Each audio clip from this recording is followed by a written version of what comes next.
ಬ್ರಾಂಕೊ ಮತ್ತು ರಾಮ್ಸ್ಡೇಲ್ ಫ್ಯಾಕ್ಸ್ಬಿ 3 ಜೀನ್ ಅನ್ನು ಯಾವ ವರ್ಷದಲ್ಲಿ ಗುರುತಿಸಿದರು?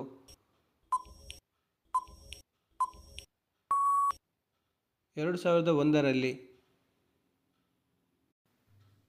ಪಿಸಿಗಳಲ್ಲಿ ಬಳಸುವ ಇಂಟಿಗ್ರೇಟೆಡ್ ಸರ್ಕ್ಯೂಟ್ಗಳಲ್ಲಿ ಬಳಸುವ ತಂತ್ರಜ್ಞಾನವನ್ನು ಅಭಿವೃದ್ಧಿಪಡಿಸಿದ್ದಕ್ಕಾಗಿ ನೊಬೆಲ್ ಪ್ರಶಸ್ತಿಯನ್ನು ಯಾರಿಗೆ ನೀಡಲಾಯಿತು? Jack Kilby.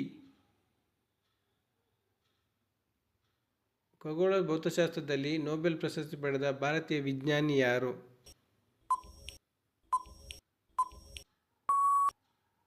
ಪ್ರೊಫೆಸರ್ ಚಂದ್ರಶೇಖರ್. ಅಮೆರಿಕದ ಎ.ಐ. ಗೋರ್ ಅವರೊಂದಿಗೆ ನೊಬೆಲ್ ಪ್ರಶಸ್ತಿಯನ್ನು ಹಂಚಿಕೊಂಡ ಅಂತಾರಾಷ್ಟ್ರೀಯ ಸಂಘಟನೆ ಪ್ರತಿನಿಧಿಸುವ ಭಾರತೀಯ ಯಾರು?